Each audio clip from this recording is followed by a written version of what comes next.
So kalau korang tengok kopiah yang aku pakai ni, itu kenangan daripada arwah bapa aku. Ini kopiah dia masa kita orang kemas-kemas. Tapi sebelum tu, untuk korang yang baru kat channel ni, jangan lupa tekan button subscribe, bell notification, like, comment and share. Bismillahirrahmanirrahim. Assalamualaikum untuk semua subscriber dan viewers. Hari ni video agak lari sikit daripada konten yang aku buat dekat dalam channel ni. Tapi aku nak kongsi dengan korang semua sebab akhirnya keluarga aku, boleh dikatakan semuanya 4 orang. Keluarga aku semua 5 orang. Adik keluarga aku yang satu rumah lah. 5 orang yang duduk satu rumah. 4 daripadanya adalah positif COVID-19. Dan anak aku yang pertama sahaja yang tidak positif. Tapi aku, isteri, anak yang nombor 2 berusia 4 tahun, anak nombor 3 berusia 6 bulan. Kami disahkan positif COVID-19 pada 27 hari bulan 8. Kami telah disahkan lah yang kami positif COVID-19.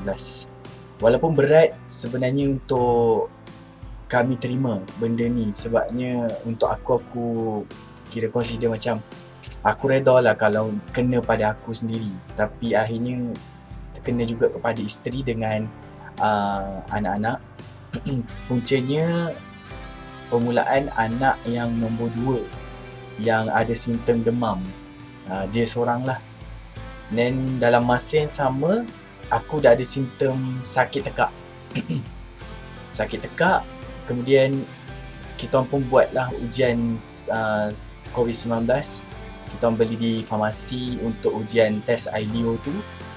Aku disahkan positif pada waktu tu, dan anak aku yang nombor 2.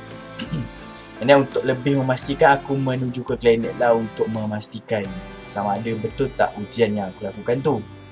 Dan pada petang tu aku pergi, aku buat ujian. Yang positif hanya anak aku nombor 2 dan aku disahkan adalah negatif. Aku dah macam, weh, aku dah ada simptom. Kenapa aku tak disahkan negatif? So jadi tanya-tanya kat situ. Sebab aku test ILEO sendiri kat rumah, ia positif. So aku dah macam, okay, so nak percaya tak percaya yang test ILEO ni okey ke tak? Aku dah malas nak fikir. Sebab anak aku nombor 2 tu yang pertama dikenal pasti terkena jangkitan COVID-19.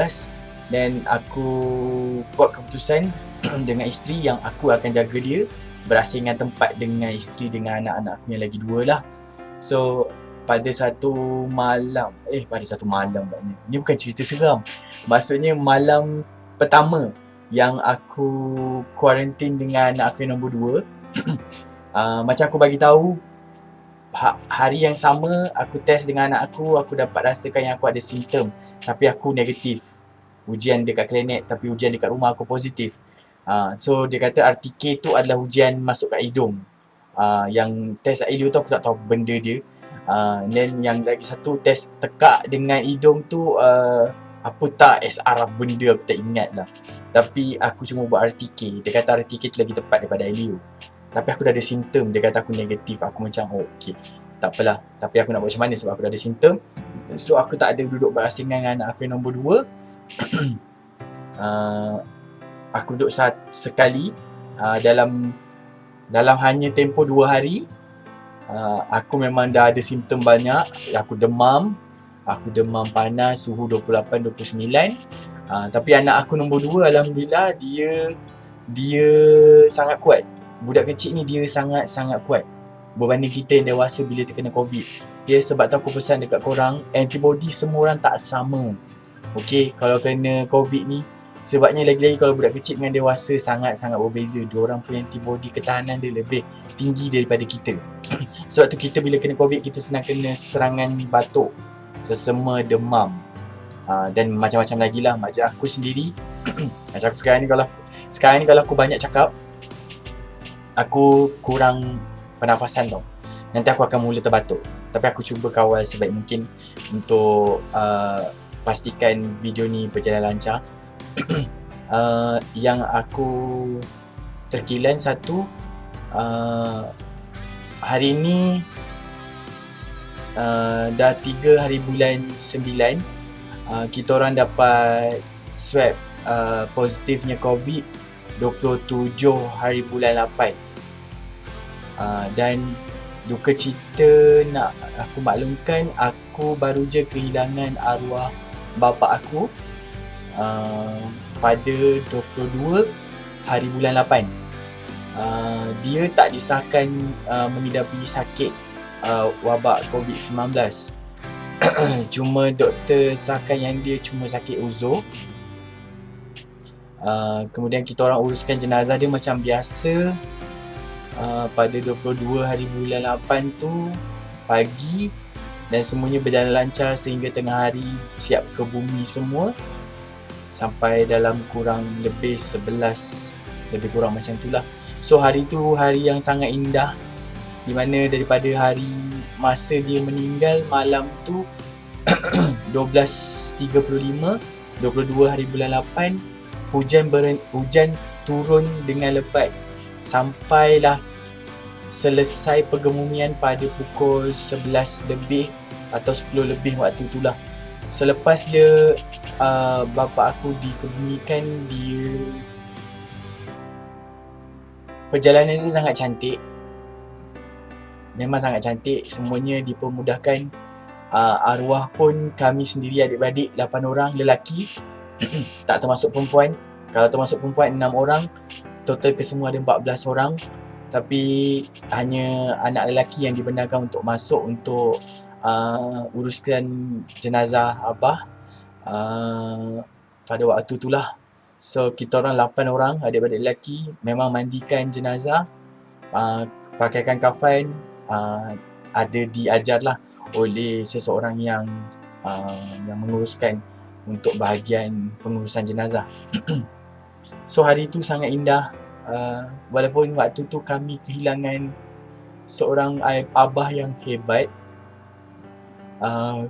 Kita orang membesar daripada kecil, 14 orang adik-beradik, kita orang tak pernah kehilangan sesama sendiri. 14 orang semuanya alhamdulillah umur panjang sampai sekarang, masih hidup. Dan akhirnya pada 22 bulan 8 ni abah tinggalkan kita orang. Dia tinggalkan kita orang 14 adik-beradik dengan seorang balu iaitu mak kami pada tarikh itulah. So kita orang semua terpaksa redha sebab dia pun memang dah sakit tua.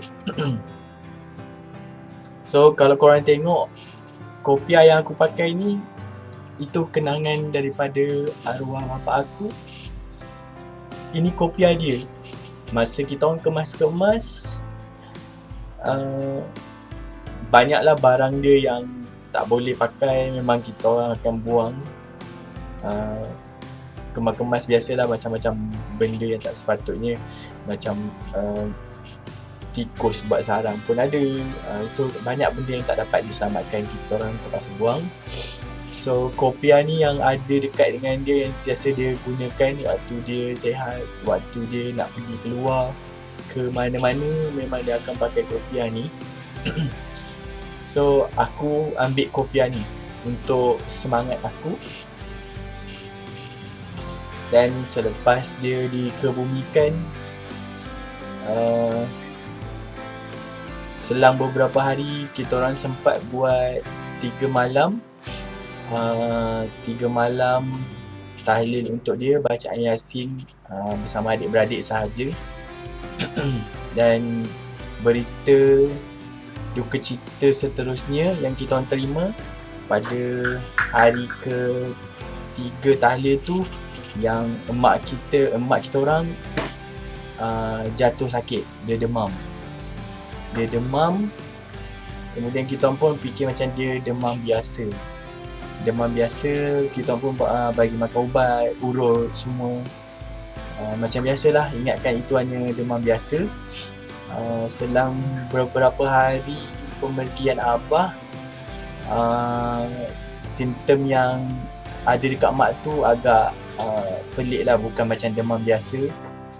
Kita orang pun bawa dia pergi swab test dan mak disahkan mengidap COVID-19. Dan masa tu jantung kita orang adik-beradik semuanya luruh lah, sebab kita orang baru je kehilangan abah sangat dekat waktu dia, 22 hari bulan 8. Selang beberapa hari, 27 tu mak pula disahkan COVID-19 dan anak aku disahkan juga COVID-19 pada hari yang sama. Dan juga beberapa adik-beradik lain yang sama juga. Boleh dikatakan kebanyakan adik-beradik kita orang yang ada waktu pergemumian arwah abah aku tu, kebanyakannya positif COVID-19. Sebab masa waktu pergemumian dengan pengurusan jenazah tu, orang masjid ada pesan, dia kata tolong jaga kebersihan. Tolong jaga kebersihan sebabnya barang-barang yang digunakan tu semua adalah bekas-bekas daripada pesakit-pesakit COVID-19. Walaupun diorang kata diorang dah sanitize, tolong jaga kebersihan lah, tolong basuh tangan, mandi balik nanti.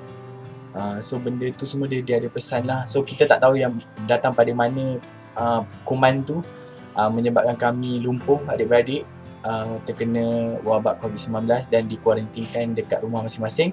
Dan ada juga yang dah dibawa ke maksudnya tempat kuarantin yang disediakan oleh pihak kerajaan. Setakat ni dah 3 orang, abang lelaki sulung, kakak yang nombor berapa? Kakak yang nombor, aku nombor 11. Sekejap, aku kena kira sebab adik-beradik ramai sangat. Aku nombor 11, atas aku, kakak aku 10, 9,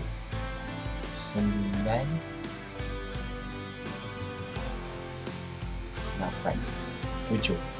Kakak aku yang nombor 7, kalau aku tak silap, kalau betul kiraan aku tu lah. Dia pun hari ni baru saja dibawa ke Serdang, tempat kuarantin yang kerajaan telah sediakan. So aku mohon korang yang menonton video ni untuk doakan mak aku, Salma binti Haji Abdul Ghani. Dia sekarang tengah bertarung seorang diri dekat Hospital Tengku Ampuan Rahimah Kelang. Dia seorang diri melawan COVID dekat sana sebab dia dah tua. Dia pakai alat bantuan pernafasan. Kita orang hanya mampu doakan dia dari rumah. Dari hari dia dibawa ke hospital selepas dia disahkan COVID-19 pada 27, selang 2 hari macam tu, keadaan dia makin memburuk. Oksigen dia, bacaan dia rendah. Kami terpaksa telefon ambulans sebabnya aku sendiri, abang-abang aku banyak yang kena kuarantin kat rumah, tak boleh keluar, tak boleh tengok dia. So adik aku yang ada kat rumah tu yang tolong uruskan, dengan kakak aku yang sulung tolong masa nak ambulans datang ambil dia. So aku hanya mampu tengok video yang kakak aku hantar untuk dia hantar kat dalam group. So sekarang ni mak aku, Salma binti Haji Abdul Ghani, berusia 70-an, 72 ataupun 73, sedang melawan wabak COVID-19 tu seorang diri dekat hospital. So aku minta jasa baik korang yang tengok video ni boleh doakan mak aku supaya dia kuat untuk melawan penyakit ni dan segera pulang. Sebab yang terbaru semalam, doktor bagi tahu dia punya oksigen dengan, aku tak ingat lah apa, tapi 80-70, sangat rendah walaupun dia pakai bantuan pernafasan.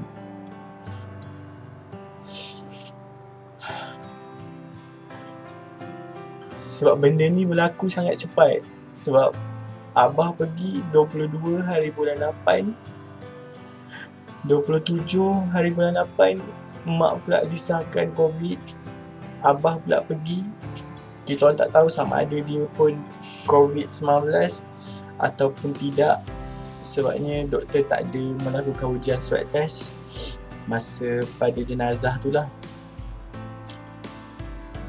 Sekarang ni keluarga kami diuji dengan ujian ni, sebab kita tahu Allah uji hamba-hambanya yang dia sayang. Dia nak uji hamba-hambanya yang mampu untuk hadap. Tapi aku minta kekuatan doa daripada semua yang menonton video ni, supaya sama-sama doakan kami adik-beradik, dan yang paling utama doakan mak kami Salma binti Haji Abdul Ghani supaya cepat sembuh, kuat melawan penyakit COVID-19 yang sedang dia bertarung sendirian di hospital.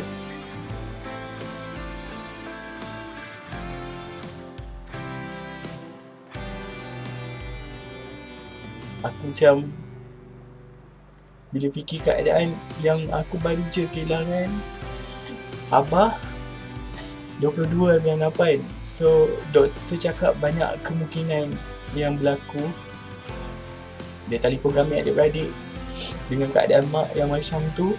Dia bagi tahu banyak kemungkinan boleh berlaku. Kita orang adik-beradik kena bersedia apa jua yang akan terjadi, sebab dengan keadaan mak aku yang dah berusia. So kita orang dah reda kat sini, tapi tak pernah berputus asa untuk terus mendoakan untuk mak kami semua supaya lebih kuat menghadapilah wabak penyakit ni, supaya dia cepat sembuh. Doa-doa kami anak-anak semua sentiasa kami kirimkan supaya mak kuat lawan penyakit tu dan cepat sembuh lah. Dan kepada semua, saya minta mohon jasa baik, tolong doakan mak saya Salma binti Haji Abdul Ghani supaya terus kuat, terus tabah, terus kuat semangat untuk melawan penyakit ni. Dan aku nak bagi tahu juga, bila korang dah disahkan mengidap COVID-19, banyak benda yang korang kena tahu. Setiap negeri berbeza-beza diorang punya sistem. Sebab bila mana korang dah disahkan adalah positif COVID-19, korang sepatutnya kena laporkan diri ke CSC terdekat dengan kawasan. And then masa dekat CSC nanti, korang kena download Selangkah. Selangkah tu the apps yang untuk menguruskan. Okay, ini apps dia. Selepas kita disahkan COVID-19, kita buat ujian tu tak kisahlah daripada mana-mana swasta pun, kita kena bawa result swab test tu yang mengisahkan kita positif, and then kita kena lapor diri dekat CSC yang berdekatan dengan kawasan kita. So aku punya kawasan adalah CSC Pelabuhan Kelang. Dekat sana ada dewan yang telah disediakan. So dekat sini kalau korang perasan, dekat tepi aku ni aku dah siap download, ialah aplikasi Selangkah. Aplikasi Selangkah ni adalah proses dia untuk pendaftaran. Lepas tu dia monitor kita melalui apps bila kita berada di rumah. Dia lebih kurang macam kita punya My Sejahtera, tapi bezanya yang ini bila kita pergi CSC, kita memang kena download Selangkah ni. Sebab tu bila kita sampai je, diorang akan kata download selangkah dulu ya. Semua download selangkah. Sebab tu aku bagi tahu benda ni, kenapa aku buat video ni sebenarnya. Satu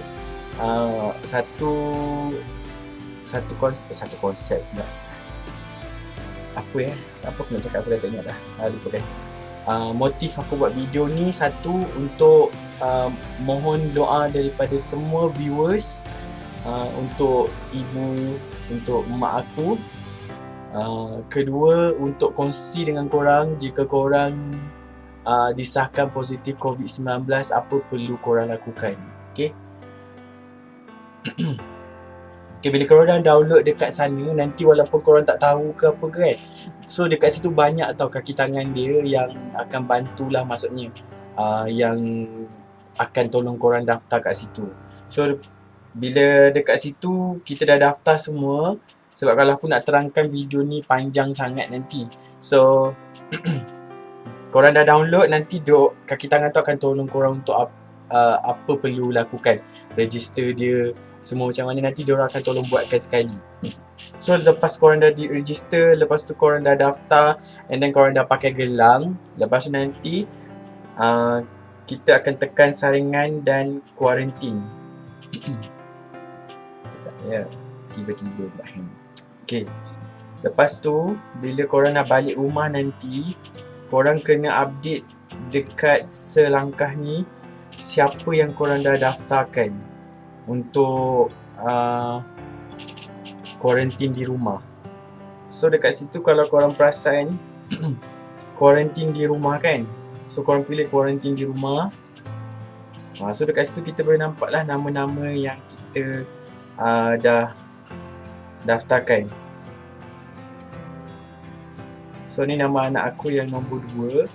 Anak nombor 3 tak ada dekat dalam selangkah sebab yang itu kita pergi dekat tempat lain.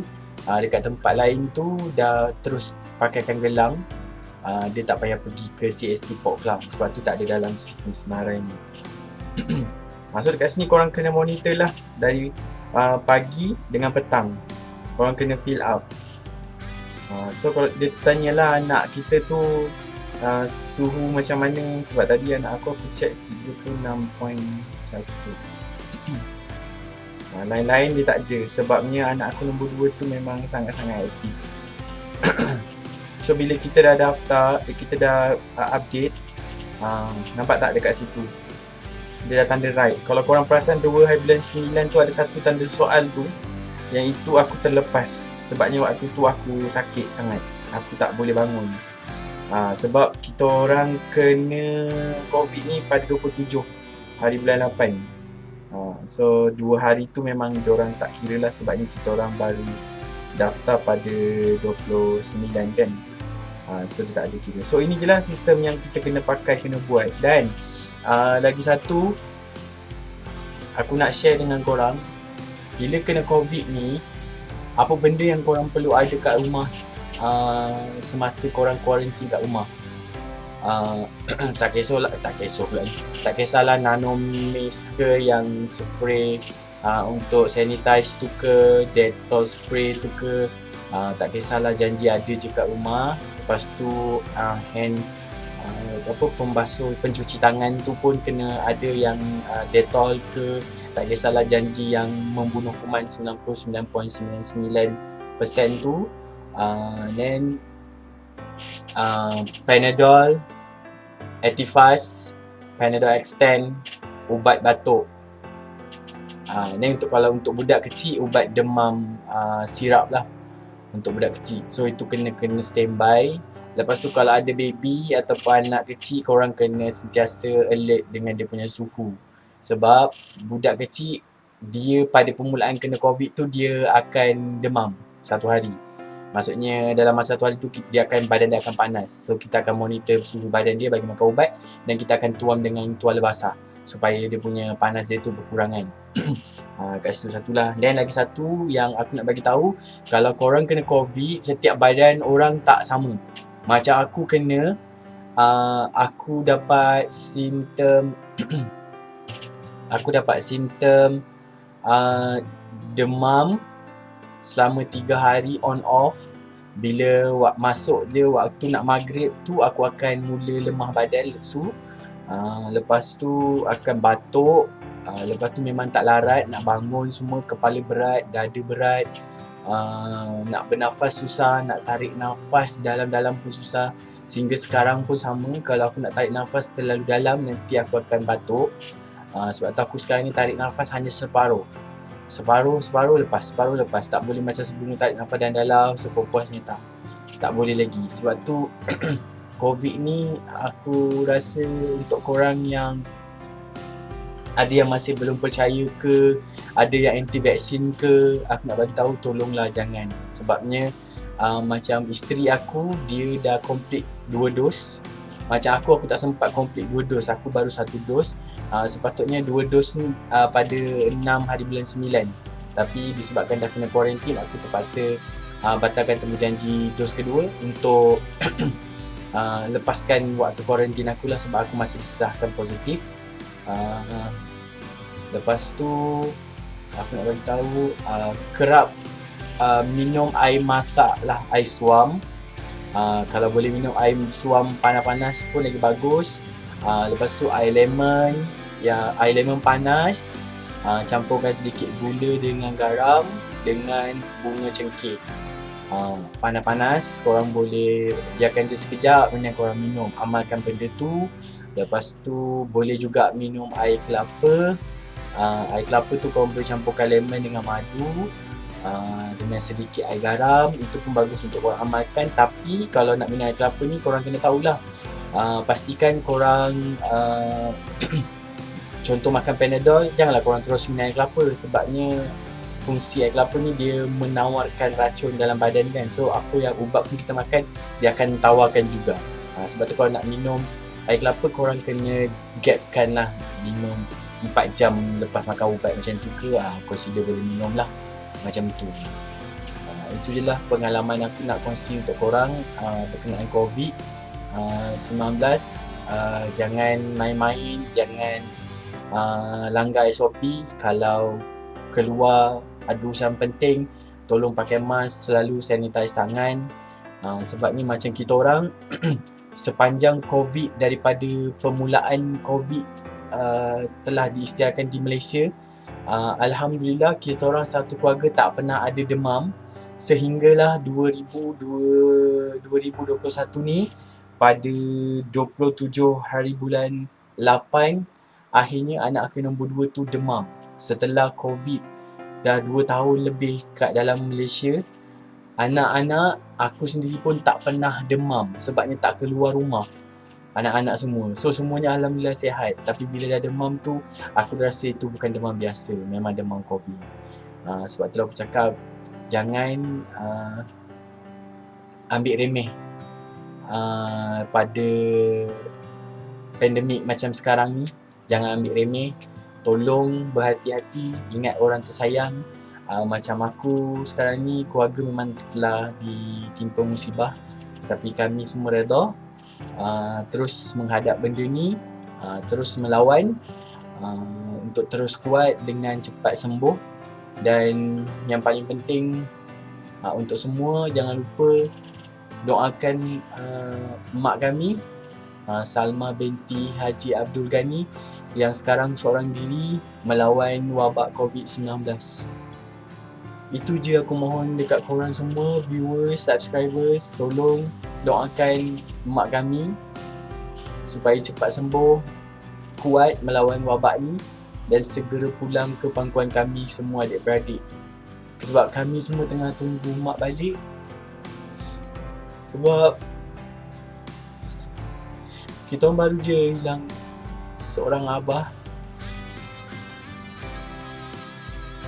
Walaupun kami dah bersedia dengan apa jua, tapi kami kuat mengatakan mak kuat untuk lawan COVID tu, dan masih berharap yang mak boleh balik sembuh seperti sedia kala.